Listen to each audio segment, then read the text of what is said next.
পরিচালনা করছে, মুসলমানদের রক্তে অঙ্কিত করছে পৃথিবীর মানচিত্রকে।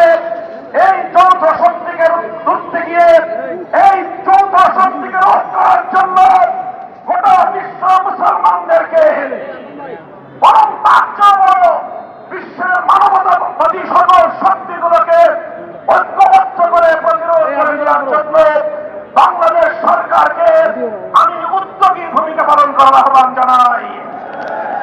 আপনারা আন্তর্জাতিক বিশ্বকে আহ্বান করেন, উদ্যোগ গ্রহণ করুন। বাংলাদেশ আর শুধুমাত্র আন্তর্জাতিক অঙ্গনে নীরব দর্শকের ভূমিকা পালন করতে চায় না। প্রফেসর ডক্টর ইউনূস সাহেব বাংলাদেশের অন্তর্বর্তীকালীন সরকারের প্রধান উপদেষ্টা, একজন আন্তর্জাতিক ব্যক্তিত্ব। আন্তর্জাতিক অঙ্গনে ফিলিস্তিন এবং ভারতের মুসলমানদেরকে রক্ষা করার জন্য অগ্রণী ভূমিকা পালন করুন। আন্তর্জাতিক অঙ্গনে আপনার এবং বাংলাদেশের ভাবমূর্তি আরো নতুন উচ্চতায় উন্নীত হবে ইনশাআল্লাহ।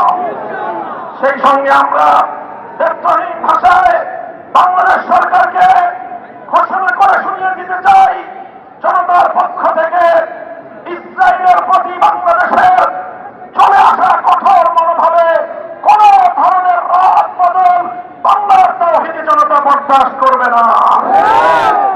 বিগত ফ্যাসিবাদী ভারতীয় দালাল সরকার, ভিনদেশী চক্র, ভিনদেশী এজেন্ট হাসিনা সরকার বাংলাদেশে অব্যাহতভাবে চলে আসা বাংলাদেশের পাসপোর্ট থেকে অ্যাকসেপ্ট ইসরায়েলের যে সিল মোহর ছিল, বাংলাদেশ ইসরায়েলকে স্বীকৃতি দেয় নাই।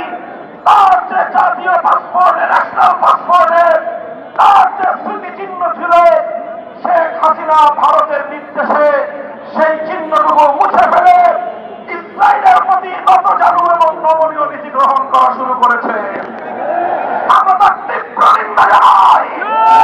বর্তমান সরকারকে আবার জাতীয় পাসপোর্টের মধ্যে অ্যাকসেপ্ট ইসরায়েল লেখাকে আবার পুনর্বহাল করবার জোর দাবি জানাই।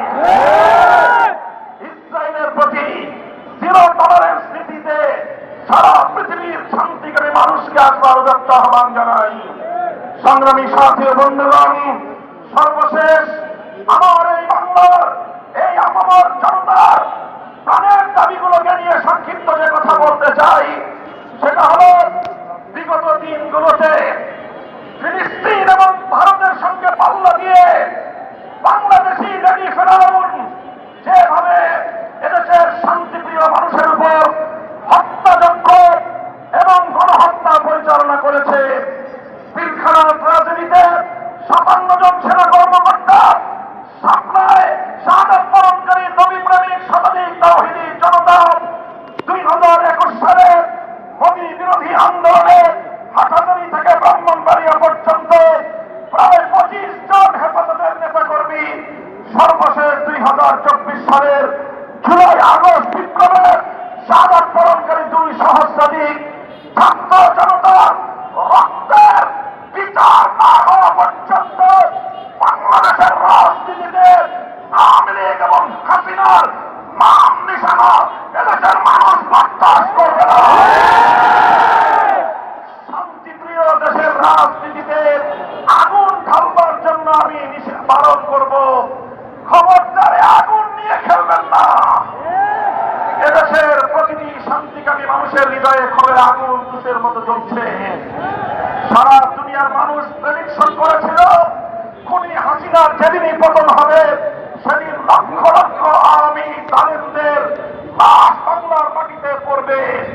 এটাই ছিল সকল মিডিয়া এবং দেশি আন্তর্জাতিক পর্যবেক্ষকদের পূর্ব ধারণা। কিন্তু বাংলাদেশের শান্তিপ্রিয় বিপ্লবীরা সকল আশঙ্কা, সকল সেই পূর্ব ধারণাকে মিথ্যা প্রমাণ করে দিয়ে আওয়ামী লীগের কোন অত্যাচারীর গায়ে, কোন খুনির গায়ে বিচার বহির্ভূত হস্তক্ষেপ করা হয় নাই। তারা এখন সেই সুযোগ পেয়ে আবার এই বাংলার মাটিতে শহীদের রক্তের দাগ মুছে দেওয়ার পূর্বেই রাজনীতি করবার দিবাস্বপ্ন দেখছে। আমরা পরিষ্কার ভাষায় বলে দিতে চাই, আওয়ামী লীগ বাংলাদেশের রাজনীতিতে আসতে হলে আমাদের লাশের উপর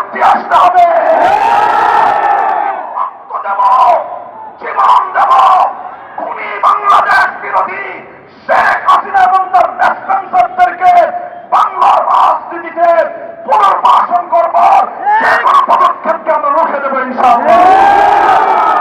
আমরা অনতিবিলম্বে শেখ হাসিনা সহ তার সকল খুনি মন্ত্রী পরিষদের সদস্য এবং প্রশাসনের শীর্ষ কর্মকর্তাদেরকে সহ সকল খুনিদেরকে বিচারের আওতায় এনে অনতিবিলম্বে তা কার্যকর করবার জন্য দাবি জানাচ্ছি। বাংলাদেশ শান্ত থাকুক, বাংলাদেশের মানুষ নিরাপদ থাকুক, আর কোন প্রতিহিংসার রাজনীতি বাংলাদেশে যেন পুনর্বাসিত না হয় সেই উদাত্ত আহ্বান দেশবাসীর প্রতি সকল রাজনৈতিক এবং সকল পক্ষীয় শক্তিগুলোকে সেজন্য আমি ঐক্যবদ্ধ থাকার উদাত্ত আহ্বান জানাচ্ছি। সংগ্রামী সাথী ও বন্ধুগণ, সংগ্রামী সাথী ও বন্ধুগণ, ফিলিস্তিন ইস্যুতে আবারও বলছি, এক্সেপ্ট ইসরায়েল বাংলাদেশের পাসপোর্টে পুনর্বহাল করতে হবে। শাহাদাতের পরে সেভাবে যেভাবে শাইখুল হাদিসের ডাকে লম্বাট হয়েছিল, প্রয়োজনে আনন্দবাদের দিকে বাংলার মুসলমানরা লম্বাট করতে পারতে হবে।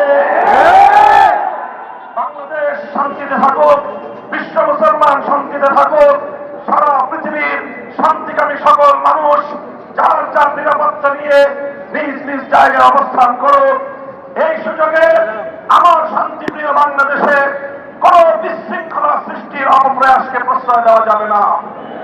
হেফাজতে ইসলাম বাংলাদেশ প্রতিটি ক্রান্তিকালে যেভাবে ঐতিহাসিক ভূমিকা পালন করেছে, আজও যদি কেউ বাংলাদেশকে অস্থিতিশীল করবার চেষ্টা করে, বাংলাদেশকে অস্থিতিশীল করবার যে কোনো প্রচেষ্টার বিরুদ্ধে হেফাজতে ইসলাম রণহুঙ্কারে মাঠে নেমে আসবে ইনশাআল্লাহ।